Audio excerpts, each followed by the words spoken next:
रब करने तो पहला गुरु चरना हाथ की वैसी उचारन करो जी। वाहिगुरू जी का खालसा वाहिगुरू जी की फतेह।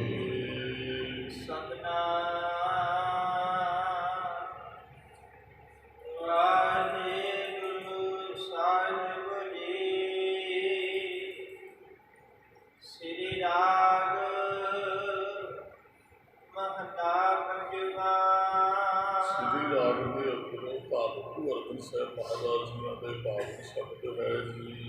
पद के उठ बोलिए बिन बुझे मुगदया जान। सतगुरु कहते भलके उठ बोली है। भलके का अर्थ होता है अगले दिन उठना। जब गुरु रामदास महाराज ने बचन कहना गुर सतगुर काज सेवक अखाए सो भलके उठना। हर नाम ध्यावे।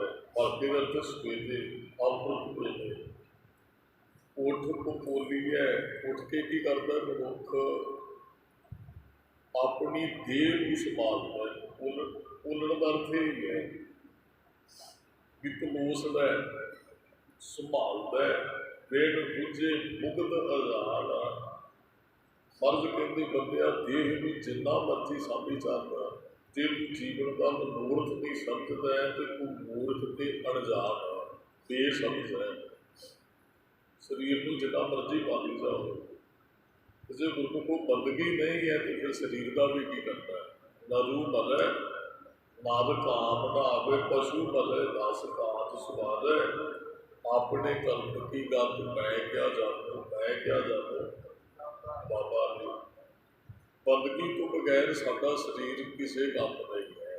जिन्ना मर्जी उन्होंने खुराक दईए जिन्ना मर्जी उन्होंने सामीए फर्ज कहते मनोरथ समझे तो बगैर मनुख मूर्ख ते अनजान ने अपना जीवन बतीत करता। बहुत जगह पर भगत जी आने भगत कबीर जी के श्लोकों से उन्होंने सानू समझाया कबीर ये तान जाएगा सकुलता ने होवे होर नागे पापो ते गए जिन की बात छोड़।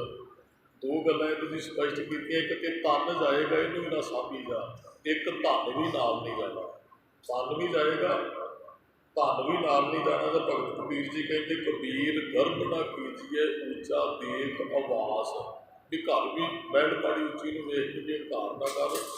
आज काल भोए लेटना ऊपर जाता है घास। अज कल ना तो महल माड़ियां रहनियां ते तेरे शरीर ने भी कबर च एक दिन लेट जाना तो ऊपर घाह जमना। शरीर को समझाया ना भी अहंकार ना कर। कंधी उत्ते रुखड़ा जा इस शब्द च भी ये वचन आते हैं कि ये शरीर बहुता चिर रहन वाला नहीं है। कंधी उत्ते रुखड़ा किचरक बन्ने भीर कहते जिन्हें इस शब्द से महाराज ने अगे क्या भी नदी के कंढे तो रुख होवे तो थल्लों मिट्टी मुड़ती जाती कितना चिर वो विश्वास रखोगे भी ये होर खड़ा रहेगा। मर्ज कहते वो खीर को धड़क करके नदी च डिग पैंदा है क्योंकि मिट्टी मुड़ जाती है जड़ा के नालों तो फिर वो आखिर में खत्म हो जाता है। कबीर जो तन जाएगा इस शरीर ने रहना नहीं। एक चलो इनकी केयर तो असी करनी है कि संभालना है तो संभालना नाम जपण वास्ते है। मान लो किसी ने हाथी रखे जब घोड़ा रखे तो खुराक तो बहुत देता सवारी वो करता नहीं है तो फिर उस घोड़े पाले का या हाथी रखे का भी मतलब कोई नहीं रहेगा। तो शरीर पाले का भी कोई मतलब नहीं जो शरीर पाल के बंदगी नहीं की है। फिर शरीर सामभ के भी की करता है जो जपिया ही नहीं। सतगुरु कहते जिहे सिर रच रच बांधत पाग। लोग सारे अपने शरीर में चलो जो जहा किसी का पहरावा उस तरीके वधिया फिट भी रहना चाहता है चंगा भी किसी को सोहना भी लगना चाहता है। मर्ज कहते जिस सिर पर तू चिड़ चिड़ के पग बन्नना सो सिर चुंच सवार है काग।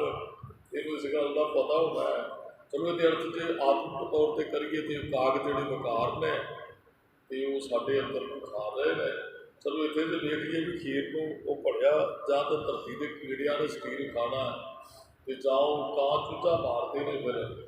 ਇਸ ਤਨ ਧਨ ਕੋ ਕਿਆਗ ਰੁਭਈਆ, ਇਸ ਤਨ ਤੇ ਧਨ ਦਾ ਗਰਭ ਹੰਕਾਰ ਕੀ ਕਰਦਾ ਹੈ? ਰਾਮ ਨਾਮ ਕਾਹੇ ਨਾ ਬਿਰੜੀਆ, ਰਾਮ ਨਾਮ ਕਿਉਂ ਨਹੀਂ ਜਪਦਾ? ਭਗਤ ਕਬੀਰ ਜੀ ਨਿੱਕੇ ਜਿਹੇ ਸ਼ਮਸ਼ਾਨ ਘਾਟ 'ਚ ਜਾ ਕੇ ਬੈਠ ਜਾਂਦੇ ਹਨ ਤੇ ਮਾਂ ਇੱਕ ਦਿਨ ਪਿੱਛੇ ਆ ਕੇ ਪੁੱਛਦੀ ਹੈ ਕਿ ਕਬੀਰ ਇੱਥੇ ਕੀ ਕਰਦਾ ਹੈ? ਤੇ ਭਗਤ ਜੀ ਕਹਿੰਦੇ ਵੀ ਮਾਂ ਇੱਥੇ ਅੱਲਾ ਨੂੰ ਜਪਦਾ ਹੈ ਤੇ ਸਾਹਮਣੇ ਕਿਸੇ ਦਾ ਸੰਸਕਾਰ ਹੋ ਰਿਹਾ ਹੈ। ਤੇ ਮਾਂ ਕਹਿੰਦੀ ਬੇਟਾ ਪਾਸੇ ਚੱਲ ਸਕਦਾ, ਮਾਂ ਪਾਸੇ ਮਨ ਨੂੰ ਜੁੜਦਾ ਹੈ। ਬੇਟਾ ਸਾਹਮਣੇ ਕਿਸੇ ਦਾ ਸਰੀਰ ਚੱਲ ਰਿਹਾ ਹੈ। ਭਗਤ ਜੀ ਨੇ ਆਹ ਸ਼ਬਦ ਉੱਥੇ ਹੀ ਉਚਾਰਨ ਕੀਤਾ ਸੀ, ਜੇ ਜਿਹੇ ਸਿਰ ਰਚ ਰਚ ਬਾਂਧ ਕਪਾਲ। ਭਗਤ ਜੀ ਕਹਿੰਦੇ ਮਾਂ ਕਹਿਤ ਕਬੀਰ ਸੁਣੋ ਮਨ ਮੇਰੇ ਇਹੀ ਹਵਾਲ ਹੋਣਗੇ।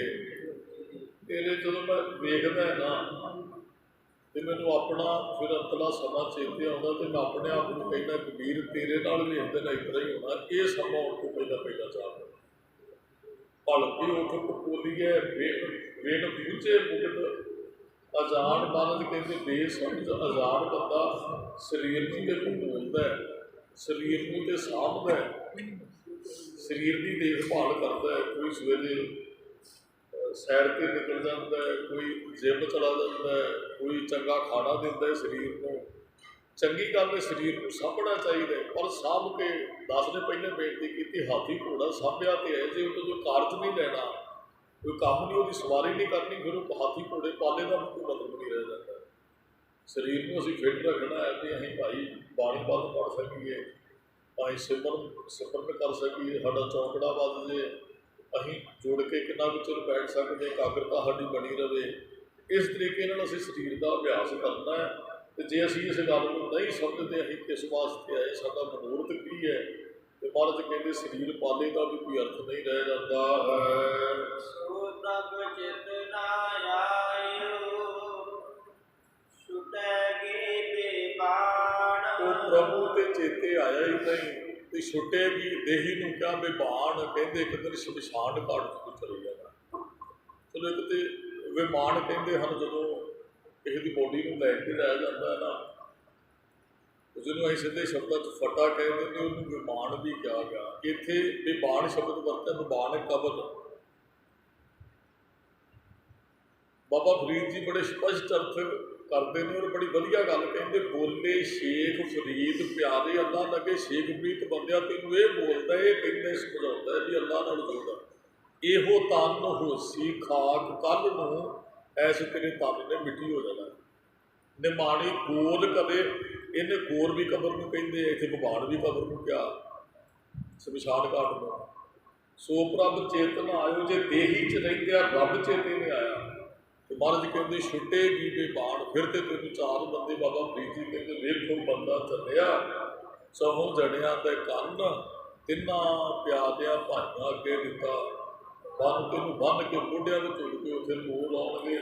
ਫਿਰ ਦੇਹੀ ਨੂੰ ਉੱਥੇ ਕੀ, ਦੇਹੀ ਨੂੰ ਤੇ ਸਾਂਭਿਆ ਹੀ ਜਾਂਦਾ ਹੈ, ਉਹਨੂੰ ਉਹ ਦੇਹੀ ਕਿਸੇ ਕੰਮ ਨਹੀਂ ਆਉਂਦੀ ਹੈ। ਚਲੋ ਜੇ ਕੋਈ ਆਪਣੇ ਅੰਗ ਦਾਨ ਕਰ ਦਿੰਦੇ ਚੰਗੀ ਗੱਲ ਹੈ, ਕਿਸੇ ਦੇ ਕੰਮ ਆ ਜਾਣਗੇ।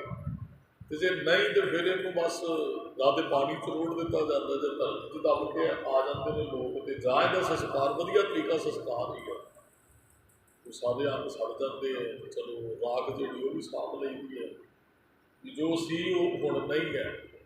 ਤੇ ਮਰਜ਼ ਕਹਿੰਦੇ ਜੇ ਬੰਦਗੀ ਨਹੀਂ ਹੈ ਦੇਹ ਨਾਲ ਵੀ ਫਿਰ ਇੱਕ ਦਿਨ ਇਹੀ ਹੋਣਾ। ਉਹ ਸਮਾਂ ਉਹਨੂੰ ਪਹਿਲਾਂ ਜਾਪ ਸਤਿਗੁਰ ਸੇਤੀ ਚਿਤ ਲਾਏ ਸਦਾ ਸਦਾ ਰੰਗ ਮਾਣ। ਮਰਜ਼ ਕਹਿੰਦੇ ਸਤਿਗੁਰ ਸੇਤੀ ਚਿਤ ਲਾਏ, ਚਿੱਤ ਜੋੜਦਾ ਤੇ ਸਦਾ ਰੰਗ ਬੰਦਗੀ ਦਾ ਰੰਗ ਮਾਣ।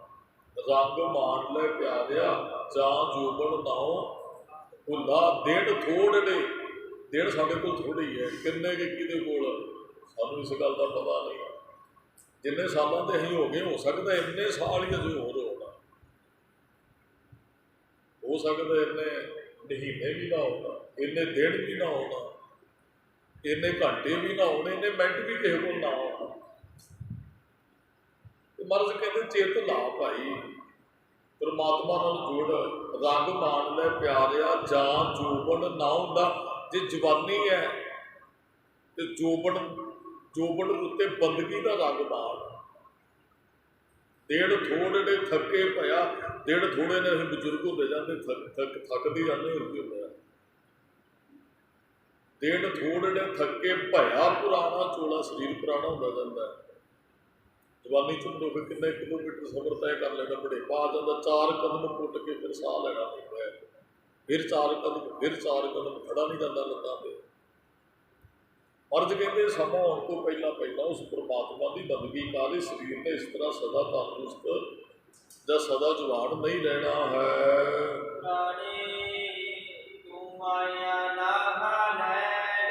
ਪ੍ਰਾਣੀ ਤੋਂ ਇੱਥੇ ਸੰਸਾਰ ਚ ਲਾਹਾ ਲੈਣਾ ਹੈ। ਲਾਹਾ ਹਰ ਨਾਮ ਲਿਓ, ਨਾਮ ਜਪ ਕੇ ਲਾਹਾ ਲਿਆ ਜਾ ਸਕਦਾ। ਹੋਰ ਕੋਈ ਪੈਸੇ ਕੱਢਣ ਦਾ ਲਾਹਾ ਨਹੀਂ ਲੈਣਾ, ਕੋਈ ਬਹੁਤੀ ਜ਼ਮੀਨ ਬਣਾਉਣ ਦਾ ਲਾਹਾ ਨਹੀਂ ਲੈਣਾ। ਮਰਦ ਕਹਿੰਦੇ ਬੰਦਗੀ ਦਾ ਲਾਹਾ ਲੈਣਾ। ਵਾਹਿਗੁਰੂ ਨਾਲ ਜੋੜ, ਤੂੰ ਵਪਾਰੀ ਹੈ ਤੇ ਤੂੰ ਨਾਮ ਦਾ ਵਪਾਰ ਕਰ। ਵਾਹਿਗੁਰੂ ਨੇ ਸਾਨੂੰ ਸਵਾਸਾਂ ਰੂਪੀ ਧਨ ਦੇ ਕੇ ਭੇਜਿਆ, ਉਹ ਧਨ ਨੂੰ ਅਸੀਂ ਖਰਚਣਾ ਤੇ ਨਾਮ ਨੂੰ ਅਸੀਂ ਪ੍ਰਾਪਤ ਕਰਨਾ। ਪ੍ਰਾਣੀ ਤੋਂ ਆਇਆ ਲਾਹਾ ਲੈਣ ਵਾਸਤੇ ਆਇਆ। ਰੱਬ ਨੂੰ ਜਪ, ਬਾਣੀ ਪੜ੍ਹ ਕੇ, ਵੱਧ ਤੋਂ ਵੱਧ ਬਾਣੀ ਪੜ੍ਹ ਕੇ ਸਿਮਰਨ ਕਰਕੇ ਲਾਹਾ ਲੈ।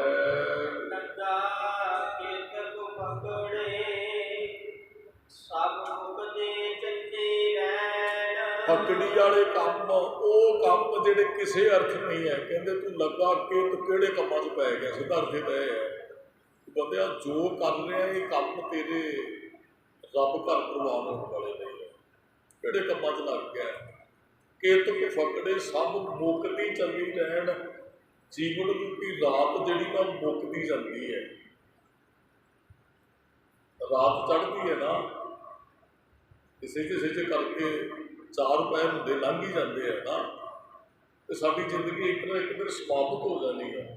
ਤੇ ਬਾਅਦ 'ਚ ਕਹਿੰਦੇ ਹੋ ਤੂੰ ਕਿਹੜੇ ਕੰਮਾਂ 'ਚ ਪੈ ਗਿਆ, ਆਇਆ ਕੀ ਲੈਣ ਸਾਂ ਤੇ ਕਰ ਕੀ ਗਿਆ ਹੈ। ਪ੍ਰਾਣੀ ਤੋਂ ਆਇਆ ਲਾਹਾ ਲੈਣ, ਲੱਗਾ ਕਿ ਤੂੰ ਵਕੜਿਓ ਕਿਹੜੇ ਕੰਮਾਂ 'ਚ ਪੈ ਗਿਆ। ਉਹ ਕੰਮਾਂ 'ਚ ਜਿਹਦਾ ਤੈਨੂੰ ਲਾਹਾ ਹੀ ਕੋਈ ਨਹੀਂ ਹੈ। ਕੰਮ ਤੇ ਜਿੰਨਾ ਮਰਜ਼ੀ 20 ਘੰਟੇ ਬੰਦਾ ਕਰੀ ਜਾਵੇ, ਧਨ ਜਿੰਨਾ ਮਰਜ਼ੀ ਇਕੱਠਾ ਕਰ ਲੈ, ਕੀ ਧਨ ਕੰਮ ਆਏਗਾ? ਬਿਲਕੁਲ ਨਹੀਂ। ਮਰਦ ਕਹਿੰਦੇ ਫਕੜੀ ਵਾਲੇ ਕੰਮ ਨਾ ਕਰ, ਕੋਈ ਲਾਭ ਨਹੀਂ ਹੁੰਦਾ। ਤੇ ਜੀਵਨ ਰੂਪੀ ਰਾਤ ਮੁੱਕਦੀ ਜਾਂਦੀ, ਦਿਨ ਤੇ ਪਹਿਰ ਤੇ ਘੜੀ ਨਾ ਆਪ ਘਟੇ ਤਨ ਸੀਜੇ। ਸਰੀਰ ਕਮਜ਼ੋਰ ਹੋ ਜਾਂਦਾ, ਉਮਰ ਘਟਦੀ ਜਾਂਦੀ, ਮੌਤ ਦੇ ਨੇੜੇ ਜਾਂਦੇ ਹਾਂ। ਸ਼ਰਾਬ ਦੇ ਕੇ ਮਹਾਰਾਜ ਕਹਿੰਦੇ ਹਨ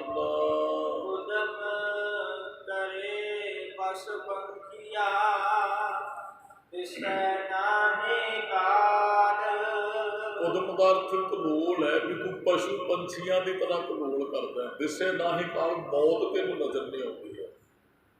ਸਾਡਾ ਜੀਵਨ ਐਂ ਲੱਗਦਾ ਹੈ ਨਾ, ਖਾਣਾ ਪੀਣਾ, ਹੱਸਣਾ ਸੌਣਾ।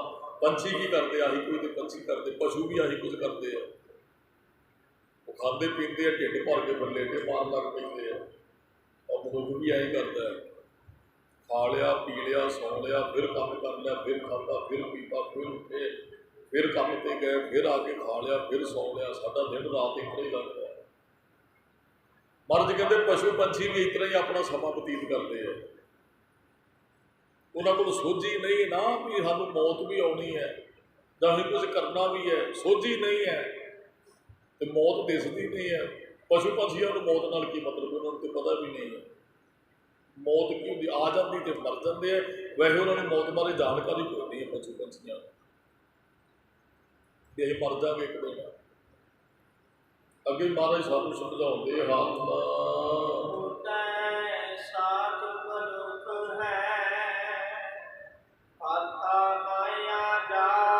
ਸਤਿਗੁਰੂ ਕਹਿੰਦੇ ਉੱਤੇ ਸਾਥ, ਕਹਿੰਦੇ ਪਸ਼ੂ ਪੰਛੀਆਂ ਵਰਗੇ ਹੁਣ ਮਨੁੱਖ ਉਹਨਾਂ ਦਾ ਸਾਥੀ ਬਣ ਗਿਆ। ਉੱਤੇ ਸਾਥ ਮਨੁੱਖ ਹੈ, ਉਹਨਾਂ ਦਾ ਹੀ ਸਾਥੀ ਪਸ਼ੂ ਪੰਛੀਆਂ ਦਾ। ਫਾਥਾ ਮਾਇਆ ਜਾਲ, ਮਾਇਆ ਦੇ ਜਾਲ 'ਚ ਫਸੇ ਹੋਏ।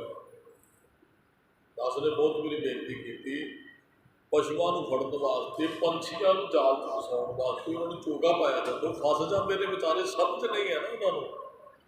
ਤੇ ਇਸ ਤਰ੍ਹਾਂ ਹੀ ਮਨੁੱਖ ਫਸ ਜਾਂਦਾ। ਪਸ਼ੂ ਪੰਛੀਆਂ ਦਾ ਮਨੁੱਖ ਹੈ, ਦੁਕਾਨਾਂ 'ਚ ਬੰਧਨਾਂ 'ਚ ਪਿਆ ਹੋਇਆ।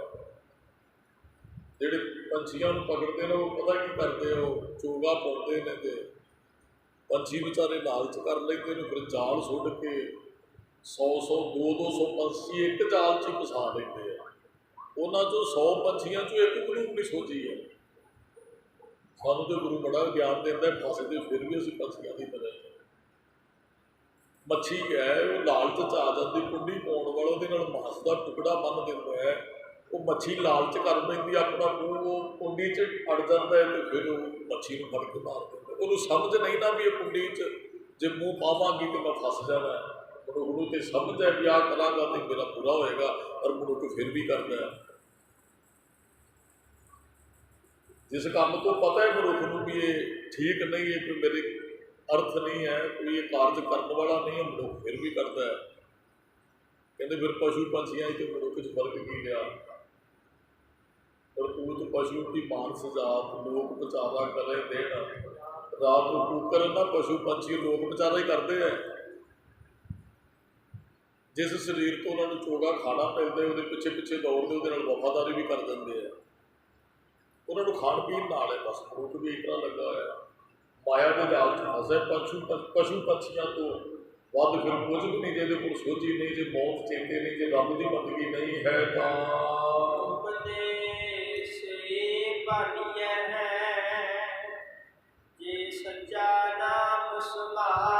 ਬੰਦਨਾ ਤੋਂ ਯਾਦ ਉਹੀ ਹੈ ਜਿਨ੍ਹਾਂ ਨੇ ਸੱਚੇ ਨਾਮ ਨੂੰ ਸੰਭਾਲਿਆ। ਮੁਕਤੇ ਉਹੀ ਹੈ,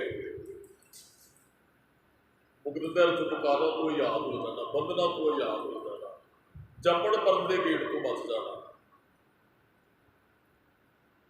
ਉਹ ਮੁਕਤ ਹੈ। ਮਰਨ ਤੋਂ ਬਾਅਦ ਮੁਕਤ ਹੀ ਨਹੀਂ ਹੋਣਾ, ਹੋਏ ਹੋਏ ਜੋ ਮੁਕਤ ਦਿਓਗੇ, ਮੁਕਤ ਦਾ ਜਾਣਾ ਕੋਇਲਾ। ਮਹਾਰਾਜ ਕਹਿੰਦੇ ਜਿਨ੍ਹਾਂ ਨੇ ਨਾਮ ਨਾਲ ਜੁੜਨਾ ਕੀਤਾ ਭਾਈ ਇੱਥੇ ਸੰਸਾਰ 'ਚ ਮੁਕਤੇ ਹੋ ਕੇ ਵਿਚਰਦੇ ਹਨ।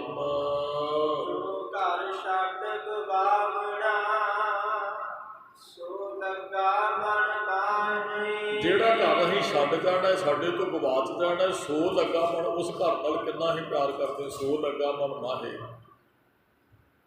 ਅੱਧੀ ਰਾਤ ਨੂੰ ਵੀ ਹੁਣ ਬੰਦਾ ਕਿਤੇ ਗਿਆ ਮੋੜ ਆਉਂਦਾ, ਆਪਣੇ ਘਰ ਜਾਣਾ ਹੈ, ਘਰ ਜਾਣਾ ਹੈ, ਘਰ ਜਾਣਾ ਹੈ। ਕਿੰਨਾ ਪਿਆਰਾ ਸਾਨੂੰ ਆਪਣਾ ਘਰ, ਹਰੇਕ ਬੰਦਾ ਚਾਹੁੰਦਾ ਮੈਂ ਆਪਣੇ ਘਰ ਮੋੜਾ, ਆਪਣੇ ਘਰ ਜਾਣਾ, ਘਰ ਜਾਣਾ। ਤੇ ਜਿੰਨਾ ਤੁਹਾਨੂੰ ਸੁੱਖ ਚੈਨ ਘਰਿਆ ਤੇ ਪ੍ਰਾਪਤ ਹੁੰਦਾ, ਕਿਤੇ ਵੀ ਨਹੀਂ, ਭਾਵੇਂ ਬਹੁਤੇ ਪਦਾਰਥ ਵੀ ਤੁਸੀਂ ਕਦੇ ਛੱਡਦੇ ਹੋ। ਮਹਾਰਾਜ ਕਹਿੰਦੇ ਹੈ ਵੀ ਇਹ ਘਰ ਅਸੀਂ ਇੱਕ ਦਿਨ ਛੱਡ ਜਾਣਾ ਹੈ। ਘਰੋਂ ਨਿਕਲ ਕੇ ਆਏ ਅਸੀਂ, ਸਾਨੂੰ ਇਸ ਗੱਲ ਦਾ ਵੀ ਪਤਾ ਨਹੀਂ ਵੀ ਅਸੀਂ ਦੁਬਾਰਾ ਉਸ ਘਰੇ ਪੈਰ ਪਾਉਣਾ ਹੈ ਕਿ ਨਹੀਂ। ਕੀ ਪਤਾ ਰਸਤੇ 'ਚੋਂ 4 ਬੰਦਿਆਂ ਨੇ ਝੁੱਟ ਕੇ ਲਿਜਾਣਾ ਹੈ, ਭਾਈ ਸਾਹਿਬ ਜੀ ਨਾਲ ਵਿਆਹ ਪਾਉਣਾ ਵਾਪਰ ਗਿਆ ਜੀ, ਫਲਾਣੇ ਨਾਲ ਆਹ ਹੋ ਗਿਆ ਜੀ। ਮਹਾਰਾਜ ਕਹਿੰਦੇ ਜਿਹੜਾ ਘਰ ਕੋਈ ਛੱਡ ਜਾਣਾ ਉਹ ਭਲਿਆ ਤੇਰੇ ਮਨ ਵਿੱਚ ਘਰ ਕਰੀ ਬੈਠਾ, ਉਹ ਘਰ ਤੇਰੇ ਅੰਦਰ ਘਰ ਕਰ ਗਿਆ। ਸਾਡਾ ਇਹਨਾਂ ਹਰੇਕ ਚੀਜ਼ ਨਾਲ ਜਿਹਦੇ ਨਾਲ ਅਸੀਂ ਜ਼ਿਆਦਾ ਰਹਿੰਦੇ ਇੰਨਾ ਕੁ ਜੁੜ ਜਾਂਦਾ। ਤੁਸੀਂ ਆਪਣੇ ਘਰ ਦਾ ਹੀ ਕਮਰਾ ਬਦਲੋ, ਤੁਹਾਨੂੰ ਨੀਂਦ ਨਹੀਂ ਆਏਗੀ। ਉਹ ਜੁੜ ਜਾਂਦੇ ਕਿਸੇ ਚੀਜ਼ ਦੇ ਨਾਲ। ਉਹ ਮਹਾਰਾਜ ਕਹਿੰਦੇ ਬੰਦਿਆ ਸੁਰਤ 'ਚ ਇਹ ਗੱਲ ਚੇਤੇ ਰੱਖ ਵੀ ਮੈਂ ਇੱਥੋਂ ਜਾਣਾ। ਆਪਾਂ ਨਾ ਕਿਤੇ ਆਪ ਜੀ ਯਾਤਰਾ 'ਤੇ ਜਾਂਦੇ, ਸਦਾ 'ਚ ਰਹਿੰਦੇ ਹੋ 2 ਦਿਨ 4 ਦਿਨ 10 ਦਿਨ ਵੀ ਰਹਿੰਦੇ ਹੋ, ਅਤੇ ਸਾਨੂੰ ਇਸ ਗੱਲ ਦਾ ਪਤਾ ਹੁੰਦਾ ਵੀ ਇਹ ਮੇਰੀ ਨਹੀਂ ਹੈ ਔਰ ਮੈਂ ਇੱਥੋਂ ਚਲੇ ਜਾਣਾ 10 ਦਿਨ। ਤੁਹਾਨੂੰ ਉਸ ਸਰਾਹ ਨੂੰ ਛੱਡਣ ਲੱਗਾ ਰਤੀ ਭਰ ਵੀ ਦੁੱਖ ਨਹੀਂ ਲੱਗਦਾ, ਕਿਉਂਕਿ ਤੁਸੀਂ ਉਹਨੂੰ ਮੰਨਿਆ ਹੀ ਨਹੀਂ ਸੀ ਵੀ ਇਹ ਮੇਰੀ ਹੈ। ਅਤੇ ਸਾਨੂੰ ਦੁੱਖ ਉਦੋਂ ਲੱਗਦਾ ਕਿਸੇ ਚੀਜ਼ ਨੂੰ ਛੱਡਣ ਦਾ ਜਦੋਂ ਅਸੀਂ ਆਪਣੀ ਮੰਨ ਲੈਂਦੇ ਹਾਂ। ਘਰ ਨੂੰ ਆਪਣਾ ਮੰਨ ਲਿਆ ਨਾ ਤੇ ਘਰ ਛੱਡਣ ਦਾ ਬੜਾ ਦੁੱਖ ਲੱਗਦਾ ਸਾਨੂੰ। ਆ ਬੱਚੇ ਜਾਂਦੇ ਨੇ ਘਰ ਛੱਡ ਕੇ, ਘਰ ਛੱਡਣ ਦਾ ਹੀ ਦੁੱਖ ਹੁੰਦਾ। ਵਿਦੇਸ਼ ਜਾਣ ਲੱਗਾ ਰੋ ਪੈਂਦੇ ਨੇ ਵਿਚਾਰੇ, ਘਰ ਛੱਡਣਾ ਬੜਾ ਔਖਾ ਹੈ। ਤੇ ਛੱਡ ਕੇ ਇੱਕ ਦਿਨ ਜਾਣਾ ਹੀ ਹੈ। ਗੋਇਲ ਆਇਆ ਗੋਇਲੀ ਕਿਆ ਤਿਸ ਡੰਬ ਪਸਾਰ, ਬੋਲਤ ਪੁੰਨੀ ਚੱਲਣਾ ਤੂੰ ਸੰਭਲ ਘਰ ਬਾਰ। ਉਸ ਘਰ ਦੀ ਸੰਭਾਲ ਕਰ ਜਿੱਥੇ ਮੋਲਤ ਪੁੱਜਣ ਤੋਂ ਬਾਅਦ ਤੂੰ ਜਾਣਾ। ਸਰੀਰ ਦੀ ਮੋਲਤ ਇੱਥੇ ਪੁੱਜ ਜਾਣੀ। ਜੋ ਘਰ ਛੱਡ ਗਵਾਵਣਾ ਸੋ ਲੱਗਾ ਮਨ ਮਾਏ। ਜਿਹੜਾ ਘਰ ਛੱਡ ਕੇ ਚਲੇ ਜਾਣਾ ਉਹ ਮਨ 'ਚ ਲੱਗਾ। ਕਈ ਦੇ ਵਿਚਾਰੇ ਘਰ ਵੀ ਕੰਪਲੀਟ ਨਹੀਂ ਕਰਕੇ ਜਾਂਦੇ, ਪਹਿਲੇ ਤੁਰ ਜਾਂਦੇ ਆ। ਤੇ ਮਨ ਨੂੰ ਉਹ ਬੜਾ ਪਿਆਰਾ ਲੱਗਦਾ ਹੈ। ਘਰ ਨਾਲ ਅਸੀਂ ਜੁੜੇ ਹਾਂ, ਸਾਡਾ ਸਾਰਿਆਂ ਦਾ ਹਿੱਤ ਆਪਣੇ ਘਰ ਜਾਣਾ ਜੀ, ਆਪਣੇ ਘਰ ਜਾਣਾ ਜੀ, ਆਪਣੇ ਘਰ। ਮੱਝ ਕਹਿੰਦੇ ਛੱਡ ਜਾਣਾ ਬੰਦੇ ਘਰ, ਇਹ ਘਰ ਤੇਰਾ ਨਹੀਂ ਹੈ। ਦਾਸ ਨੇ ਬਹੁਤ ਵਾਰੀ ਬੇਨਤੀ ਕੀਤੀ, ਫਕੀਰ ਗਿਆ 2 ਪ੍ਰਸਾਦੇ ਮੰਗਣ ਤੇ ਮੇਰੇ ਵਰਗਾ ਘਰ ਹੀ ਕਹਿੰਦਾ ਜੀ ਜੋ ਮੰਗ ਬਾਪੂ ਤੈਨੂੰ ਮਿਲੇਗਾ ਬਾਬਾ। ਉਹ ਕਹਿੰਦਾ ਵੀ ਨਹੀਂ 2 ਪ੍ਰਸ਼ਾਦੇ ਚਾਹੀਦੇ। ਮੇਰੇ ਘਰੇ ਆਇਆ ਜੋ 3-4 ਵਾਰੀ ਹੰਕਾਰੀ ਬੰਦਾ ਕਹਿੰਦਾ ਹੈ, ਉਹ ਫਕੀਰ ਕਹਿੰਦਾ ਹੈ ਵੀ ਅਸੀਂ ਤੇ ਮੁਸਾਫਰ ਦੇ ਘਰ ਸਾਡਾ ਨਹੀਂ ਹੈ। ਕਿਹੜੇ ਘਰ ਦੀ ਗੱਲ ਕਰਦਾ? ਕਹਿੰਦਾ ਮੇਰਾ ਹੀ ਤੇ ਘਰ ਆ, ਨਾ ਪੜ੍ਹ ਮੇਰਾ ਲੱਗਾ ਬਾਹਰ ਦਰਵਾਜ਼ੇ ਤੇ। ਉਹ ਕਹਿੰਦਾ 10 ਕੁ ਸਾਲ ਪਹਿਲਾਂ ਫਕੀਰ ਕਹਿੰਦਾ ਆਇਆ ਹਾਂ ਤੇ ਤੇਰਾ ਬਾਪੂ ਸ਼ਾਇਦ ਹੋਏਗਾ। ਉਹ ਕਹਿੰਦਾ ਮੇਰਾ ਘਰ ਕਿੱਥੇ ਚਲਾ ਗਿਆ? ਘਰ ਤੇ ਇੱਥੇ ਹੀ, ਬਾਪੂ ਕਿੱਥੇ ਹੈ? ਕਹਿੰਦਾ ਜੀ ਉਹਦੀ ਤਾਂ ਮੌਤ ਹੋ ਗਈ। ਕਹਿੰਦੇ ਉਹ ਵੀ ਕਹਿੰਦਾ ਸੀ ਇਹ ਘਰ ਮੇਰਾ, ਘਰ ਉਹਦੇ ਨਾਲ ਥੋੜ੍ਹੀ ਗਿਆ। ਹੁਣ ਤੂੰ ਕਹਿੰਦਾ ਮੇਰਾ ਘਰ, ਮੇਰੇ ਘਰੇ ਆਇਆ, ਮੇਰੇ ਘਰੇ। ਕਹਿੰਦਾ ਕੱਲ੍ਹ ਤੂੰ ਤੁਰ ਜਾਣਾ, ਘਰ ਇੱਥੇ ਰਹਿਣਾ। ਤੇਰਾ ਪੁੱਤਰ ਕਹੇਗਾ ਮੇਰਾ, ਅਸੀਂ ਇੱਕ ਇੱਕ ਕਰਕੇ ਮੁਸਾਫਰ ਖਾਨਾ ਹੈ, ਇਹ ਸਰਾਂ ਆ। ਇੱਕ ਇੱਕ ਕਰਕੇ ਕੋਈ ਆ ਜਾਂਦਾ, ਕੋਈ ਚਲਾ ਜਾਂਦਾ, ਕੋਈ ਆ ਜਾਂਦਾ, ਕੋਈ ਚਲਾ ਜਾਂਦਾ, ਕੋਈ ਬਣਾਉਂਦਾ ਰਹਿ ਜਾਂਦਾ, ਕੋਈ ਵਾਸਾ ਕਰਕੇ ਚਲਾ ਜਾਂਦਾ, ਕੁਝ ਸਾਲ ਛੱਡਣਾ ਸਾਰਿਆਂ ਨੇ। ਮਹਾਰਾਜ ਕਹਿੰਦੇ ਵੈਸੇ ਸਾਡੇ ਮਨ ਨੂੰ ਲੱਗ ਗਿਆ ਵੀ ਅਸੀਂ ਸ਼ਾਇਦ ਜਾਣਾ ਹੀ ਨਹੀਂ ਇਹ ਘਰ ਛੱਡ ਕੇ ਜੀ। ਜਿੱਥੇ ਜਾਏ ਤੁਧ ਵਰਤਨਾ ਤਿਸ ਕੀ ਚਿੰਤਾ ਨਾਹੀ। ਮਹਾਰਾਜ ਕਹਿੰਦੇ ਘਰ ਨਾਲ ਤੂੰ ਹਿੱਤ ਲਾ ਲਿਆ ਤੇ ਜਿੱਥੇ ਜਾ ਕੇ ਸਦਾ ਵਾਸਤੇ ਵਰਤਣਾ, ਕਹਿੰਦੇ ਉਹਦੀ ਤੈਨੂੰ ਚਿੰਤਾ ਹੀ ਨਹੀਂ ਹੈ। ਅਗਲੇ ਘਰ ਦੀ ਤੈਨੂੰ ਸੋਚੀ ਤੇ ਚਿੰਤਾ ਹੀ ਨਹੀਂ ਹੈ। ਕਈ ਸਮਝਦੇ ਨੇ ਸ਼ਮਸ਼ਾਨ ਘਾਟ ਸਾਡਾ ਘਰ ਹੈ, ਉਹ ਵੀ ਸਾਡਾ ਘਰ ਨਹੀਂ।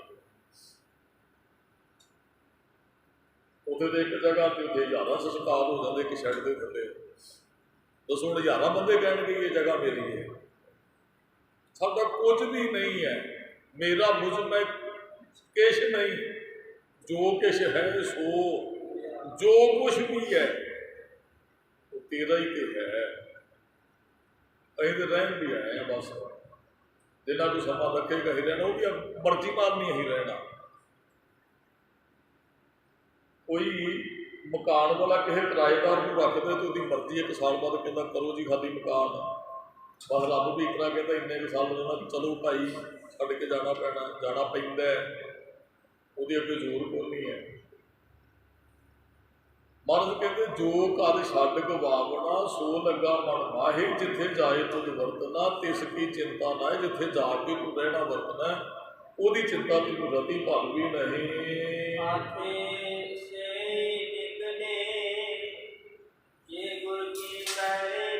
ਸਤਿਗੁਰੂ ਕਹਿੰਦੇ ਘਰਾਂ ਦੇ ਮੋਹ 'ਚ, ਧਨ ਦੇ ਮੋਹ 'ਚ, ਜ਼ਮੀਨਾਂ ਦੇ ਮੋਹ 'ਚ ਫਸੇ ਉਹ ਨਿਕਲਣਗੇ ਜਿਹੜੇ ਗੁਰ ਕੀ ਪੈਰੀ ਪਾਏ, ਜਿਹੜੇ ਗੁਰੂ ਦੇ ਪੈਰਾਂ 'ਚ ਪੈ ਗਏ। ਉਹ ਜਾਣ ਤੋਂ ਬਾਅਦ ਨਾ ਸਾਰੀਆਂ ਚੀਜ਼ਾਂ ਛੱਡ ਜਾਂਦੇ, ਤਿਆਗ ਦਿੰਦੇ ਆ। ਅਸੀਂ ਨਹੀਂ, ਮਨਮੁਖ ਬੰਦਾ ਨਹੀਂ ਛੱਡ ਸਕਦਾ।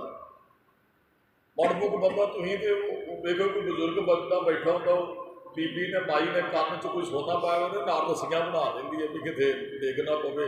ਜੇਬ 'ਚ ਪੈਸੇ ਪਾਏ ਹੁਣ ਤੇ ਉਹ ਜੇਬ ਵੀ ਬੰਨੀ ਹੁੰਦੀ ਉੱਤੇ। ਮੈਂ ਇੱਕ ਵਾਰੀ ਗਿਆ, ਅਸੀਂ ਕੀਰਤਨ ਕਰਨ ਕਿਸੇ ਦੇ ਘਰੇ ਗਏ ਕਿ ਉਹ ਗੁਆਂਢੀ ਘਰ ਸੀ, ਗੁਰਮੁਖਾਰਾ ਮੈਨੂੰ ਜਾਣਦਾ ਸੀ ਤੇ ਮੈਨੂੰ ਕਹਿੰਦਾ ਬਾਬਾ ਜੀ ਵੀ ਤੁਸੀਂ ਸਾਡੇ ਘਰੇ ਆਓ। ਮੈਂ ਕਿਹਾ ਚੱਲਦੇ ਹਾਂ ਜੀ। ਤੇ ਅਸੀਂ ਗਏ ਤੇ ਉਹਨਾਂ ਦੇ ਘਰੇ ਮੰਜੇ ਤੇ ਬੇਬੇ ਬੈਠੀ ਤੇ ਮੈਨੂੰ ਕਹਿੰਦਾ ਭਾਈ ਸਾਹਿਬ ਵੀ ਤੁਸੀਂ ਅੰਦਰ ਆ ਜਾਓ। ਮੈਂ ਕਿਹਾ ਚੱਲ ਬੇਬੇ ਜੀ ਕੋਲ ਬੈਠਦੇ ਹਾਂ ਵੀ 2-4 ਗੱਲਾਂ ਕਰਦੇ ਆ।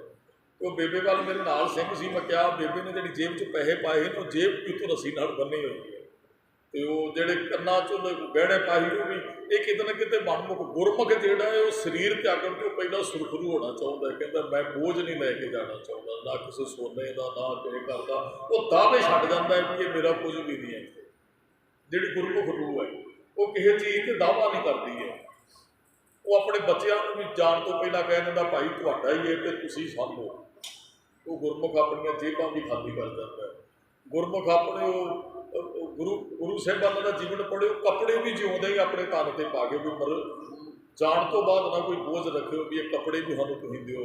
ਅਸੀਂ ਜਿਉਂਦਿਆਂ ਜੋ ਕੁਝ, ਕਈ ਤੇ ਇਹੋ ਜਿਹੇ ਗਏ ਆਪਣੀ ਮਿਹਨਤ ਦੇ ਕੱਪੜੇ ਆਪਣੇ ਸਰੀਰ 'ਤੇ ਪਾ ਕੇ ਗਏ। ਕਹਿੰਦੇ ਉਹ ਵੀ ਕੱਪੜਾ ਸਾਡੀ ਮਿਹਨਤ ਦਾ ਹੀ ਹੋਣਾ ਚਾਹੀਦਾ, ਅਸੀਂ ਕਿਸੇ ਦਾ ਕੋਈ ਬੋਝ ਲੈ ਕੇ ਨਹੀਂ ਜਾਣਾ ਚਾਹੁੰਦੇ। ਗੁਰਮੁਖ ਬਿਰਤੀ ਵਾਲਾ ਜਿਹੜਾ ਹੈ ਉਹ ਤਿਆਗੀ, ਉਹ ਸਾਰਾ ਕੁਝ ਤੱਜ ਜਾਂਦਾ ਹੈ, ਛੱਡ ਜਾਂਦਾ ਹੈ। ਜਿਹੜਾ ਮਨਮੁਖ ਬੰਦਾ ਖੀਰ ਤੱਕ ਜੁੜਿਆ ਰਹਿੰਦਾ ਹੈ। ਮਹਾਰਾਜ ਨੇ ਇਹੀ ਤੇ ਗੱਲ ਕਹੀ ਹੈ, ਫਾਥੇ ਸੇਈ ਨਿਕਲੇ ਜਿਤ ਗੁਰ ਕੀ ਪੈਰੀ ਪਾਏ। ਜਿਹੜੇ ਗੁਰੂ ਚਰਨਾਂ ਨਾਲ ਜਿਹੜੇ ਜੁੜ ਕੇ ਮਾਇਆ ਮੋਹ ਤੋਂ ਨਿਕਲ ਜਾਂਦੇ ਹਨ।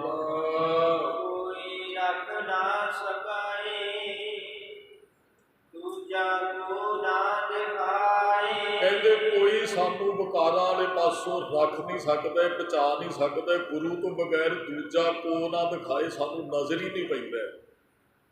ਤੁਹਾਨੂੰ ਤਿਆਗੀ ਬਾਣੀ ਨੇ ਬਣਾਉਣਾ, ਤੁਹਾਨੂੰ ਜੋਗੀ ਬਾਣੀ ਨੇ ਬਣਾਉਣਾ, ਤੁਹਾਨੂੰ ਵਿਰਾਗੀ ਬਾਣੀ ਨੇ ਬਣਾਉਣਾ। ये सारा कुछ बाणी की बख्शिश वरती है। दूजा कोई नहीं जिहड़ा सानू माया मोह तो दूर कर दवे। ਚਾਰੇ ਕੁੰਡਾ ਘਾਲ ਹੈ ਆਈ ਪਿਆਸ ਦਾ चारे कुंडा का अर्थ सारी धरती बन जाती, पूर्व पश्चिम उत्तर ते दक्षिण, जां 10वीं दिशावां ने चार ये पूर्व पश्चिम उत्तर दक्षिण, चार कोने ते एक धरती ते आकाश, इहनूं 10 भी कहा, 10 दिशावां भी है। महाराज कहते मैं सारी धरती घूम के फिर ली है तो फिर तुहाडी शरण च गुरु साहिब जी आके पिया हाँ। ਨਾਨਕ ਸੱਚੇ ਪਾਤਸ਼ਾਹ ਡੁੱਬਦਾ ਲਿਆ ਕਢਾਏ। फिर नानक चलो अहीं जे अर्थ करिए कहांगे भी नानक सच्चे पातशाह ने डुबदा लाया कढ़ाए, मैं तो डुब चलिया संसार समुद्र चों ने कढ़ लिया बाह पकड़ गुर काटिया माया मोह दे चिकड़ च डुबन लगे तो गुरु ने सुरत की बाह फड़ ली, जपजी साहब ने बाह फड़ ली, सुखमणी साहब ने बाह फड़ ली तो उन्हें कढ़ लिया संसार समुंदे तार गोबिंदे तार में बाप हीठ दा ही बेनतियां कीतियां हैं तो फिर उन्हें बाह पकड़ के डुबण तो बचा लिया जी। श्री राग महला पंजवा घड़ी मौत का पाकुड़ा काज सवार नहार। महाराज कहते तू घड़ी मौत का प्राहुणा ही है ते काज सवारन च लग जाता। मान लो किसी दे घरे तुसीं किसी दे घरे मेहमान के रूप च जाते हो, हुण तो रिश्तेदार कितना कुछ रहिंदे ने, एक घड़ी घड़ी 24 मिनट, 2 घड़ियां 3 घड़ियां जां जांदियां जे परिवार वाले कहते हैं भाई चाह छको दे तो पहली गल तो चाह छक के मेहमान कहता चंगा जी सत श्री अकाल, तो फिर वो कहते हैं प्रसादा छक के जाना फिर 2 घंटे होर रुकता है। तो जो उन्होंने 2 घंटिया चो कहे भी तुहाडे मैं 4 काम करदा नहीं होने। घड़ी मोहत का पौना पौना का तो पराहुणा ही है, जैसे रैन पराहुणे उठ चल से प्रभात काज सवार नहार। कहते काज सवार च लग गया चाहिए ही बड़े प्यार नाल किते गया तो मिलता कोई गल्लां बातां करदा बैठ के पानी पढ़ लेंदे। उत्थे भी हुण साडे घरे रिश्तेदार आउंदे आ, साडी हालत यही है भाई फसल किवें होई, पिछली बारी तुहाडी फसल कितनी निकली है, साडे ते जमीनां इंनियां कुछ उपजाऊ ने तुहाडे ते चलो जे तुहाडे कोल 10 मिनट है आपां खेत गेड़ा मार के आउणे, बस इन्ना कम्मां च असीं पराहुणा भी आ समय च टाइम फिर चाहिदा ही आए हैं। चलो भाई गुरमुखो जपजी साहिब दा सिखां नूं ते ही चाहिदा ही भी चलो भाई आए हैं तो बैठे जपजी साहिब का पाठ ही आपां इकट्ठे पढ़ लईए। चलो 10 नूं ते वैसे किते जावे तो बड़े गुरमुख कादे कई बारे कल परसों ही दास किते गया प्रोग्राम कर के उत्थे कोई डॉक्टर साहब सी आ गए तो कहते बाबा जी घरे चलो, तो मैं कहा जी अज असीं थके बड़े हैं सवेर दे बैठक बड़ी पई है तो नहीं, कहते जी उन्हें 3 घंटे नहीं सानूं उठन दिता, कथा के टाइम शाम को ही आए, कहते बाबा जी 5 मिनट होर 10 मिनट होर, कहते सानूं कोई सुनाओ। मैं कहा सवेर दे बोले तुहाडे सामने 2 घंटे इत्थे मैच चलाए ने, घंटा 1.5 घंटा जापनी साहब सवेरे सेवा की जाके फिर असीं कथा करनी है, इन्ना भुलिया भी नहीं जाता है। उन्होंने 3 घंटे सानूं बिठाया अपने कदे नहीं जी जान देना नहीं, जे सुनने की इच्छा है सानूं चाहिए असल च यही है। मैं तो समझदा भी गुरमुख ने किते ना किते भी भाई साहब जी तुसीं किहड़े, मैं 7 साल बाद आ उन्होंने घरे गया, 7 साल पहला एक बारी गए हाँ, तो कहते जी तुसीं इन्ने चिर बाद आए हो, नहीं तुसीं 10 मिनट होर बस आ लाहा लैना जे साडे कोल किसे घरे असीं मेहमान के रूप च जाते हैं। चलो भी जपीए कभी साडे घरे कोई रिश्तेदार आया पुछया भी किन्ने सहज पाठ कर ले भाई साहब जी, फसल कितनी निकली, अपना भी बच्चा बाहर चला गया, अपनी नौं नूं सरकारी नौकरी मिल गई और नौकरियां बच्चे बाहर जान चौधरी राह लगे, वो पढ़ियो लाहा आ लेना है जपो जे जपांगे तो सारी सैटिंग आप ही उन्हें कर देनी है, सानू चिंता नहीं रखेगा। जो बच्चा बाहर भेजना तो बाणी पढ़नी शुरू कर दो, आप गुरु साहब की जिम्मेवारी लग जाती है। आप उन्हें जो कारज ने जिसका कारज तेन ही किया असी वो बन जाइए फिर कारज भी वो हो जाते। मानस क्या बेचारा मनुख बेचारा कि असी कुछ नहीं कर सकते, कारज वो ने जो बन जाइए तो कारज सारे। जे अं 2 घड़ियां किसी रिश्तेदारी च गए उत्थे किसी धंदियां दी गल्लां जां किसी के कारज सवारज, चलो तुहानूं मैं घंटा है दस देना काम किवें करना है, चाहिए सी आओ तुहानूं जपजी साहिब का पाठ सिखा देना, आओ तुहानूं बाणी पढ़नी सिखा देना। महाराज कहते हुए घड़ी 2 घड़ियां का तू प्राहुणा है, एवें डूंघियां नीवां रख के तू खड्डे खोल रहा है, एवें काज सवारन ते लगा है। माया काम व्यापिया समझै नहीं गवार, मनुख ਮਾਇਆ ਤੇ ਕਾਮ ਵਿੱਚ ਵਿਆਪ ਗਿਆ ਜੀ। ਸਮਝੇ ਨਾਹੀ ਗਵਾਰੇ, ਮੂਰਖ ਅਸਲੀ ਗੱਲ ਨੂੰ ਸਮਝਦਾ ਨਹੀਂ ਹੈ। ਚਲੋ ਮਾਇਆ ਕਾਮ ਦਾ ਅਰਥ ਮਾਇਆ ਦੇ ਕੰਮਾਂ 'ਚ ਗਵਾਚ ਜਾਂਦਾ। ਕੰਮ ਕੀਤੇ ਸਾਨੂੰ ਕੀ ਮਿਲਦਾ? ਮਾਇਆ ਧਨ। ਤੇ ਅਸੀਂ ਸਾਰਾ ਦਿਨ ਇਸ ਕੰਮ 'ਚ ਹੀ ਲੱਗੇ ਰਹਿੰਦੇ ਹਾਂ। ਇਸ ਮੂਰਖ ਨੂੰ ਸੋਚ ਹੀ ਨਹੀਂ ਆਉਂਦੀ ਵੀ ਲਾਹ ਕੀ ਘਟਨਾ ਹੈ। ਜਦੋਂ ਉੱਠ ਕੇ ਚੱਲਿਆ ਤੇ ਫਿਰ ਪਛਤਾਇਆ ਅਖੀਰ ਨੂੰ, ਕਿਉਂਕਿ ਪ੍ਰਾਪਤ ਕੁਝ ਨਹੀਂ ਕੀਤਾ ਨਾ। ਵਿਦੇਸ਼ ਬੱਚਾ ਪੈਸੇ ਕਮਾਉਣ ਗਿਆ ਸੀ ਤੇ ਕਮਾਇਆ ਕੁਝ ਨਹੀਂ, ਤੇ ਫਿਰ ਕੀ ਹੋਇਆ? ਵਾਪਸ ਘਰਦਿਆਂ ਨੇ ਕਿਹਾ ਆ ਜਾ, ਤੇ ਆਉਣ ਲੱਗਾ ਕੀ ਹੋਇਆ? ਪਛਤਾਇਆ ਹੀ ਨਾ ਵੀ ਮਾਂ ਪਿਓ ਨੇ ਜਿਸ ਵਾਸਤੇ ਭੇਜਿਆ ਸੀ ਉਹਦੇ ਕੀਤਾ ਹੀ ਨਹੀਂ। ਰੱਬ ਨੇ ਜਿਸ ਕਾਰਜ ਵਾਸਤੇ ਭੇਜਿਆ ਕੀਤਾ ਹੀ ਨਹੀਂ, ਫਿਰ ਤੇ ਪਛਤਾਉਣਾ ਹੀ ਪਏਗਾ। ਉਹ ਕਾਰਜ ਨਹੀਂ ਨਾ ਕੀਤਾ ਜੋ ਕਾਰਜ ਕਰਨਾ ਚਾਹੀਦਾ ਹੈ। ਮਹਾਰਾਜ ਕਹਿੰਦੇ ਉੱਠ ਚੱਲਿਆ ਪਛਤਾਇਆ, ਉੱਠ ਕੇ ਚਲਾ ਚੱਲਿਆ ਖੀਰ ਨੂੰ ਪਛਤਾਇਆ। ਰਾਮ ਸਿਮਰਤ ਪਛਤਾਹੇਗਾ ਮਨ। ਮਹਾਰਾਜ ਇਹ ਪਹਿਲਾਂ ਹੀ ਸੁਚੇਤ ਕਰਦੇ ਆ, ਸਿਮਰ ਲਾ ਫਿਰ ਪਛਤਾਏਗਾ। ਪਰ ਜਿੰਨੇ ਨਹੀਂ ਜਪਿਆ ਮਾਇਆ ਮੋਹ 'ਚ ਜੁੜਿਆ ਰਿਹਾ, ਜਦੋਂ ਚੱਲਿਆ ਫਿਰ ਉਹ ਰੋਇਆ, ਕਹਿੰਦਾ ਜਪ ਨਹੀਂ ਸਕਿਆ, ਬਾਣੀ ਨਹੀਂ ਪੜ੍ਹ ਸਕਿਆ। ਗੁਰਮੁਖ ਨਹੀਂ ਰੋਂਦਾ, ਗੁਰਮੁਖ ਹੱਸਦਾ ਜਾਂਦਾ। ਉਹ ਬੜੀ ਚੜ੍ਹਦੀ ਕਲਾ ਦੇ ਨਾਲ ਮੈਨੂੰ ਭੈਣ ਜੀ ਨੇ ਦੱਸਿਆ ਵੀ ਸਾਡੇ ਬੈਠੇ ਨੇ ਮਾਤਾ ਦੀ ਚੜ੍ਹਾਈ ਕਰਕੇ, ਕਹਿੰਦੇ 5 ਰੋਜ਼ ਦੇ ਸੁਖਮਨੀ ਸਾਹਿਬ ਦੇ ਪਾਠ ਕਰਦੇ ਹਨ, ਜਪਜੀ ਸਾਹਿਬ ਦੇ ਪਾਠ, ਤੇ ਸਰੀਰ ਛੱਡਣ ਤੋਂ ਪਹਿਲਾਂ ਛੱਡ ਦਿੱਤਾ ਸਭ ਕੁਝ। ਆਪਣੇ ਕਕਾਰ ਵੀ ਕੋਲ ਰਖਾ ਲਏ। ਕੀ ਹੈ? ਗੁਰਮੁਖੀ ਰੂਹ ਤੇ ਹੈ। ਆਹੀ ਤੇ ਗੁਰਮੁਖ ਹੈ। ਸਾਨੂੰ ਗੁਰਮੁਖ ਦੇ ਲੱਛਣ ਕਿਸੇ ਤੋਂ ਪ੍ਰੈਕਟੀਕਲ ਨਜ਼ਰ ਆਉਂਦੇ ਆ। ਇੱਕ ਤੇ ਹੁੰਦੇ ਵੀ ਮੈਂ ਤੇ ਗੱਲਾਂ ਹੀ ਕਰ ਰਿਹਾ, ਕੀ ਪਤਾ ਮੈਂ ਜਦੋਂ ਜਾਵਾਂਗਾ ਮੇਰੀ ਅਵਸਥਾ ਕਿਹੋ ਜਿਹੀ ਹੋਏਗੀ। ਤੇ ਜਿਹਦੀ ਅਵਸਥਾ ਅਖੀਰਲੇ ਸਮੇਂ ਇਹੋ ਜਿਹੀ ਹੋ ਜਾਂਦੀ, ਉਹ ਗੁਰਮੁਖ ਹੈ। ਉਹਦੀ ਅਵਸਥਾ ਅਖੀਰਲੇ ਸਮੇਂ ਤਾਂ ਇਹੋ ਜਿਹੀ ਬਣਦੀ, ਉਹਨੇ ਜ਼ਿੰਦਗੀ 'ਚ ਜਪਿਆ। ਜੇ ਮੈਂ ਜਿੱਦਣ ਜਾਣ ਲੱਗਾਂਗਾ ਉਹ ਐਵੇਂ ਰੋਈ ਜਾਵਾਂਗਾ ਧੀਆਂ ਪੁੱਤਰਾਂ ਨੂੰ ਇਕੱਠੇ ਕਰਕੇ, ਉਹ ਮੈਂ ਚੱਲਿਆ ਜੀ, ਤੁਸੀਂ ਮੈਨੂੰ ਬਚਾ ਲਓ ਜੀ, ਬਚਾ ਲਓ ਜੀ, ਬਚਾ ਲਓ ਜੀ, ਉਹ ਫਿਰ ਇਹ ਗੁਰਮੁਖਾਂ ਦੀ ਕਾਰਜ ਨਹੀਂ ਹੈ। ਸੁਰਖਰੂ ਜਿਹਾ ਹੋ ਜਾਣਾ, ਭਾਈ ਤੁਹਾਡਾ ਹੀ ਹੈ ਸਭ ਕੁਝ, ਆਪਦੀ ਜੇਬ ਤੋਂ ਪੈਸੇ ਵੀ ਕੱਢ ਕੇ ਦੇ ਦੇਣੇ, ਆਪਣੇ ਸਰੀਰ ਤੋਂ ਪਾਏ ਗਹਿਣੇ ਵੀ ਲਾ ਕੇ ਆਪਣੀਆਂ ਨੌਵਾਂ ਧੀਆਂ ਦੇ ਹੱਥ 'ਚ ਦੇ ਦੇਣੇ, ਕਹਿਣਾ ਵੀ ਜਪਜੀ ਸਾਹਿਬ ਦਾ ਗੁਟਕਾ ਮੇਰੇ ਸਿਰਹਾਣੇ ਰੱਖ ਦਿਓ, ਕਕਾਰ ਮੇਰੇ ਨਾਲ ਰੱਖ ਦਿਓ, ਮੇਰਾ ਜਾਣ ਦਾ ਸਮਾਂ ਆ ਗਿਆ। ਗੁਰਮੁਖੀ ਤੇ ਰੂਹ ਹੈ, ਹੋਰ ਕੀ ਹੈ? ਆਹੀ ਤੇ ਮਹਾਰਾਜ ਇੱਥੇ ਕਹਿੰਦੇ ਹੈ, ਆਹੀ ਤੇ ਸਤਿਗੁਰੂ ਕਹਿੰਦੇ ਅਸੀਂ ਪਛਤਾਉਣਾ ਹੈ। ਗੁਰਮੁਖ ਸੁਰਗੁਰੂ ਹੋ ਕੇ ਤੁਰਦਾ, ਉਹਨੂੰ ਕੋਈ ਮੌਤ ਦਾ ਭੈ ਨਹੀਂ, ਕੋਈ ਮੌਤ ਦਾ ਡਰ ਨਹੀਂ। ਉਹ ਤੇ ਕਹਿੰਦਾ ਰੱਬ ਦੇ ਘਰੋਂ ਸਰੂਪਾ ਮਿਲਣ ਵਾਲਾ ਹੈ। ਦੁਨੀਆ 'ਚ ਸੇਵਕ ਮਾਈ ਹੈ ਤੇ ਦਰਗਾਹ 'ਚ ਜਗ੍ਹਾ ਮਿਲਣੀ ਹੈ। ਡਰਦਾ ਉਹ ਹੈ ਜਿਹਨੇ ਕ੍ਰਾਈਮ ਕੀਤਾ, ਉਹ ਨਹੀਂ ਡਰਦਾ। ਉਹਦੇ ਕਹੋ ਨਾਨਕ ਬਾਂਹ ਲੜਾਈਏ, ਉਹ ਤੇ ਰੱਬ ਦੇ ਘਰੇ ਵੀ ਬਾਹਾਂ ਮਾਰ ਮਾਰ ਕੇ ਤੁਰਦਾ ਹੈ। ਕਹਿੰਦਾ ਪਰਵਾਹੀ ਕੋਈ ਨਹੀਂ, ਕਿਉਂਕਿ ਕ੍ਰਾਈਮ ਗਲਤ ਕੰਮ ਕੋਈ ਨਹੀਂ ਕੀਤਾ। ਜਾਨ ਤੋਂ ਡਰਦੇ ਜਿਨ੍ਹਾਂ ਨੇ ਬੰਦਗੀ ਨਹੀਂ ਕੀਤੀ ਹੈ। ਜਿਹੜੇ ਜਪ ਕੇ ਜਾਂਦੇ ਉਹਨਾਂ ਨੂੰ ਡਰ ਵੀ ਕਰਦਾ। ਮਹਾਰਾਜ ਕਹਿੰਦੇ ਹੈ ਭਲਿਆ ਖੀਰ ਨੂੰ ਪਛਤਾਉਣਾ ਪਏਗਾ, ਹੁਣ ਤੇਰੇ ਕੋਲ ਸਮਾਂ ਹੈ। ਰਾਮ ਸਿਮਤ ਪਛਤਾਹੇਗਾ ਮਨ, ਫਿਰ ਪਛਤਾਏਗਾ ਪਾਪੀ ਜੀੜਾ ਲੋਭ ਕਰਤ ਹੈ। ਅੱਜ ਪਾਪੀ ਜਿੰਦ ਤੇਰੀ ਲੋਭ 'ਚ ਫਸੀ ਹੈ। ਪਾਪੀ ਜੀੜਾ ਲੋਭ ਕਰਤ ਹੈ, ਆਜ ਕਾਲ ਉੱਠ ਜਾਏਗਾ, ਅੱਜ ਜਾਂ ਕੱਲ ਨੂੰ ਤੂੰ ਚਲੇ ਜਾਣਾ, ਤਿਆਗੀ ਬਿਰਤੀ ਧਾਰਨ ਕਰ। ਮਹਾਰਾਜ ਕਹਿੰਦੇ ਹੈ ਥੋੜੇ ਸਮੇਂ ਵਾਸਤੇ ਆਇਆ, ਖੀਰ ਨੂੰ ਪਛਤਾਵਾ ਰਹਿ ਜਾਂਦਾ, ਜਪ ਤੇਰੇ ਕੋਲ ਸਮਾਂ ਹੈ। ਕਹਿੰਦੇ ਫਿਰ ਮਨੁੱਖ ਪਛਤਾਉਂਦਾ ਤੇ ਜਮਾਂ ਦੇ ਵਸ ਪੈ ਜਾਂਦਾ ਹੈ। ਮਹਾਰਾਜ ਕਹਿੰਦੇ ਬੇਸਮਝ ਬੰਦੇ ਅੱਧਾ ਉਹਨੂੰ ਕਿਹਾ, ਅੰਧੇ ਦਰ ਤੇ ਅੰਨਾ ਬੈਠਾ ਕੰਧੀ ਪਾਏ। ਦਾਸ ਨੇ ਪਹਿਲਾਂ ਬੇਨਤੀ ਕੀਤੀ, ਕੰਧੀ ਦਰ ਤੇ ਨਦੀ ਦੇ ਕੰਢੇ ਦੇ ਉੱਪਰ, ਕੰਧੀ ਉੱਪਰ ਰੁਖੜਾ ਕਿਚਰਕ ਬੰਦੇ ਧੀਰ। ਅਸੀਂ ਨਾ ਕੰਢੇ ਤੇ ਬੈਠੇ ਤੇ ਰੁੜ ਜਾਣਾ, ਇੱਕ ਦਿਨ ਮੌਤ ਨੇ ਰੋੜ ਕੇ ਲੈ ਜਾਣਾ ਸਾਨੂੰ।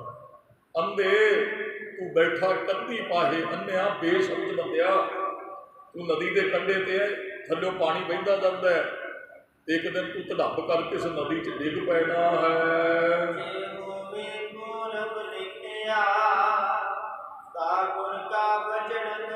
ਹਾਂ ਇਹ ਵੀ ਕਿਤੇ ਗੁਰਮੁਖੋ ਜੇ ਕਿਤੇ ਪੂਰਬ ਲਿਖਿਆ ਹੋਏਗਾ ਨਾ, ਗੁਰੂ ਦਾ ਬਚਨ ਤਾਂ ਕਮਾਇਆ ਜਾਂਦਾ, ਜੇ ਨਹੀਂ ਤਾਂ ਬੜੀ ਔਖੀ ਗੱਲ ਹੈ। ਬਚਨ ਪੜ੍ਹਨਾ ਔਖੀ ਗੱਲ ਨਹੀਂ, ਬਚਨ ਕਮਾਉਣਾ ਬੜੀ ਔਖੀ ਗੱਲ ਹੈ। ਬਾਣੀ ਤੇ ਬਹੁਤ ਲੋਕ ਪੜ੍ਹਦੇ ਆ, ਇੱਥੇ ਵੀ ਕਥਾ ਚੱਲਦੀ ਹੁੰਦੀ, ਕੀਰਤਨ ਚੱਲਦੀ, ਇੱਥੇ ਵੀ ਪੜ੍ਹੀ ਜਾਂਦੇ ਆ। ਜਦੋਂ ਬਾਣੀ ਪੜ੍ਹਨ ਦਾ ਟਾਈਮ, ਉਸ ਤੋਂ ਅੱਗੇ ਪਿੱਛੇ ਵੀ, ਜਦੋਂ ਨਹੀਂ ਪੜ੍ਹਨੀ ਜਾਂਦੀ ਉਦੋਂ ਵੀ ਬਾਣੀ ਤੇ ਪੜ੍ਹੀ ਜਾਂਦੇ ਆ, ਜਦੋਂ ਨਹੀਂ ਪੜ੍ਹਨੀ ਚਾਹੀਦੀ। ਹੁਣ ਇਹਨਾਂ ਸਾਨੂੰ ਬਾਣੀ ਕਿਉਂ ਨਹੀਂ ਪੜ੍ਹਨੀ ਚਾਹੀਦੀ, ਕਹਿੰਦਾ ਉਹ ਕਥਾ ਚੱਲਦੀ ਨਹੀਂ ਪੜ੍ਹਨੀ ਚਾਹੀਦੀ, ਕੀਰਤਨ ਚੱਲਦਾ ਹੋਵੇ ਨਹੀਂ ਪੜ੍ਹਨੀ ਚਾਹੀਦੀ, ਉਦੋਂ ਵੀ ਪੜ੍ਹੀ ਜਾਂਦੇ। ਤੇ ਫਿਰ ਉਹਨਾਂ ਦੇ ਜੀਵਨ 'ਚ ਕਿਉਂ ਨਹੀਂ ਆਨੰਦ ਆ? ਬਾਣੀ ਪੜ੍ਹਨੀ ਹੋਰ ਗੱਲ ਹੈ, ਬਾਣੀ ਨੂੰ ਕਮਾਉਣਾ ਹੋਰ ਗੱਲ। ਕਮਾਉਣਾ ਪ੍ਰੈਕਟੀਕਲ ਦਿਸਦਾ ਹੈ, ਪੜ੍ਹਨ ਨੂੰ ਤੇ ਹੁਣ ਬਹੁਤ ਸਰੀਰ ਪੜ੍ਹ ਰਹੇ ਨੇ, ਧਾਰਮਿਕ ਗ੍ਰੰਥ ਕਈਆਂ ਨੂੰ ਸਾਰੇ ਗ੍ਰੰਥ ਕੰਠ ਨੇ। ਇਹ ਕਮਾਈ ਦਾ ਫਿਰ ਕੀਰ ਤੇ ਪਤਾ ਲੱਗਦਾ ਵੀ ਇਹਨੇ ਬਾਣੀ ਦੀ ਕਮਾਈ ਕੀਤੀ ਹੈ। ਪੂਰਬਲੇ ਕਰਮ ਚੱਲਦੇ ਹੋਣ ਤੇ ਫਿਰ ਗੁਰ ਕਾ ਬਚਨ ਕਮਾਇਆ ਜਾਂਦਾ ਹੈ।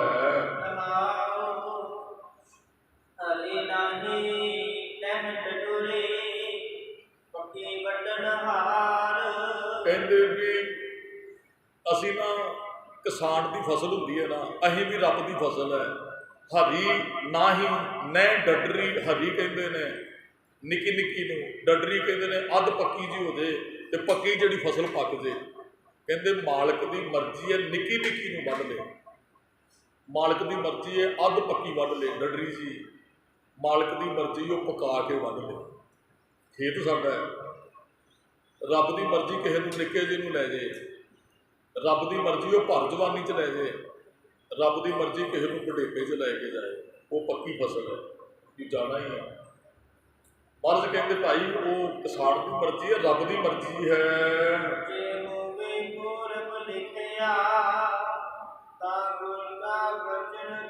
ਹਰੀ ਨਾਹੀ ਮੈਂ ਡੱਡਰੀ, ਪੱਕੀ ਵੱਢਣ ਹਾਰ, ਲੈ ਲੈ ਦਾਤ ਬਹੁਤਿਆ ਲਾਵੇ ਕਰ।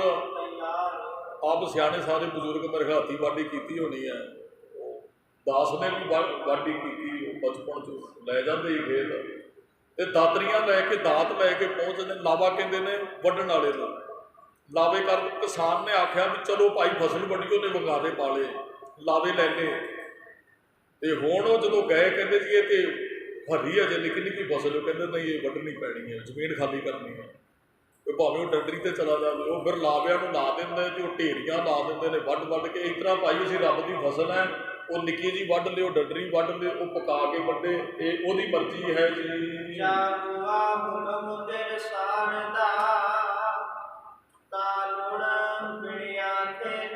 ਹੁਣ ਲਾਵਿਆਂ ਨੂੰ ਕਾਮਿਆਂ ਨੂੰ ਕਿਸਾਨ ਦਾ ਹੁਕਮ ਹੋ ਗਿਆ, ਕਿਉਂਕਿ ਖੇਤੀ ਉਹਦੀ ਹੀ, ਤੇ ਉਹਨਾਂ ਨੇ ਵੱਢ ਸੁੱਟੀ। ਜਾਂ ਹੋਆ ਹੁਕਮ ਕਿਸਾਨ ਦਾ ਤਾਂ ਲੁਣ ਮਿਣਿਆ, ਖੇਤਾਰ, ਖੇਤਾਰ ਦਾ ਤਾਂ ਖੇਤਰ, ਲੁਣ ਮਿਣਿਆ, ਲੁਣਦਾਰ ਤੇ ਵੱਢ ਕੇ ਮਿਣ ਲਿਆ। ਉਹ ਜਿਹੜੇ ਮਜ਼ਦੂਰ ਹੈ ਨਾ, ਉਹ ਜਦੋਂ ਫਸਲ ਵੱਢੀ ਜਾਂਦੇ ਫਿਰ ਜਦੋਂ ਹਿਸਾਬ ਕਰਨਾ ਹੁੰਦਾ ਉਦੋਂ ਮਿਣਦੇ ਹੈ, ਭਾਈ ਸਾਹਿਬ ਜੀ ਇੰਨੇ ਕਿੱਲੇ ਤੁਹਾਡੀ ਅਸੀਂ ਕਣਕ ਵੱਢ ਦਿੱਤੀ ਹੈ।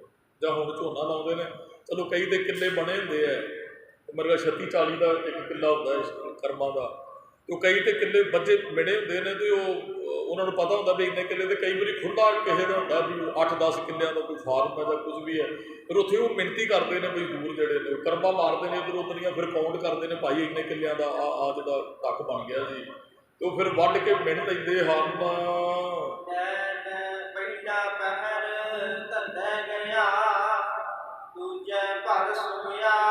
ਰਾਤ ਦੇ 4 ਪਹਿਰ ਹੁੰਦੇ ਨੇ, ਪਹਿਲਾ ਪਹਿਰ ਧੰਦੇ ਕਰਦਿਆਂ ਲੰਘ ਜਾਂਦਾ, ਦੂਜਾ ਸੌਂ ਕੇ ਲੰਘ ਜਾਂਦਾ ਹੈ।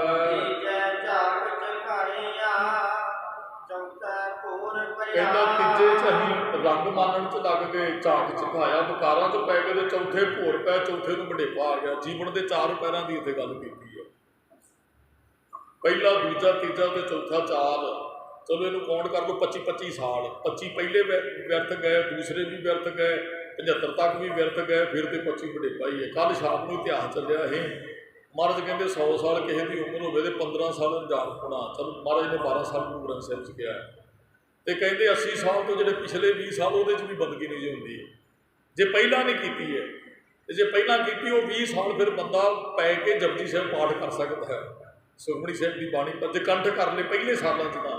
ਤੇ ਮਹਾਰਾਜ ਕਹਿੰਦੇ 4 ਪੈਰ ਤੇ ਐਵੇਂ ਲੰਘ ਕੇ ਜਪਿਆ ਤੇ ਹੈ ਹੀ ਨਹੀਂ।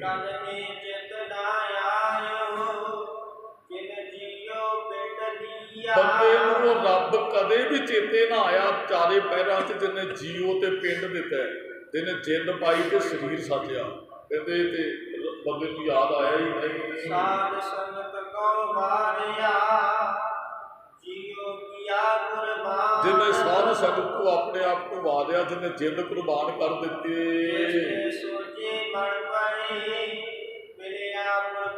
ਹੁਣ ਸੋਝੀ ਕਿੱਥੋਂ ਮਿਲੀ? ਗੁਰੂ ਤੋਂ, ਗੁਰੂ ਦੀ ਸੰਗਤ ਤੋਂ, ਜਿਸ ਤੇ ਸੋਝੀ ਮਨ ਪਈ, ਜਿੱਥੋਂ ਮਨ ਨੂੰ ਸੋਝੀ ਮਿਲੀ, ਮਿਲਿਆ ਪੁਰਖ ਸੁਜਾਨ ਪੁਰਖ ਸਤਿਗੁਰੂ ਮਿਲ ਗਿਆ ਜੀ। ਨਾਨਕ ਡਿਠਾ ਸਦਾ ਨਾਲ ਹਰਿ ਅੰਤਰ ਜਾਮੀ ਜਾਨ। ਕਹਿੰਦੇ ਜਦੋਂ ਗੁਰੂ ਸਜਣ ਪੁਰਖ ਮਿਲ ਗਿਆ, ਫਿਰ ਨਾਨਕ ਡਿਠਾ ਸਦਾ ਨਾਲ। ਨਾਨਕ ਨੇ ਫਿਰ ਰੱਬ ਨੂੰ ਸਦਾ ਆਪਣੇ ਨਾਲ ਹੀ ਵੇਖਿਆ। ਹਰ ਅੰਤਰ ਜਾਮੀ ਜਾਨ, ਉਹ ਅੰਤਰ ਜਾਮੀ ਹੈ। ਇਹ ਅੰਦਰ ਦੀ ਗੱਲ ਨੂੰ ਜਿਹੜੀ ਸਮਝਦਾ ਹੈ ਜੀ। ਇੰਨੀਆਂ ਕੁ ਬੇਨਤੀਆਂ ਪ੍ਰਵਾਨ ਕਰਨੀਆਂ, ਸਮੇਂ ਦੀ ਸਮਾਪਤੀ, ਭੁੱਲਾਂ ਚੁੱਕਾਂ ਦੀ ਖਿਮਾ। ਇਹਨਾਂ ਸਥਾਨਾਂ ਦੀ ਸੇਵਾ ਵਾਲੇ ਮਹਾਂਪੁਰਖ ਬਾਬਾ ਜਗਤਾਰ ਸਿੰਘ ਜੀ ਕਰਵਾ ਰਹੇ ਨੇ। ਚੱਲ ਰਹੀਆਂ ਸੇਵਾਵਾਂ ਚੀਸੇ ਪਾ ਕੇ ਗੁਰੂ ਸਾਹਿਬ ਦੀਆਂ ਖੁਸ਼ੀਆਂ ਪ੍ਰਾਪਤ ਕਰ ਸਕਦੇ ਹੋ ਜੀ। ਵਾਹਿਗੁਰੂ ਜੀ ਕਾ ਖਾਲਸਾ, ਵਾਹਿਗੁਰੂ ਜੀ ਕੀ ਫਤਿਹ।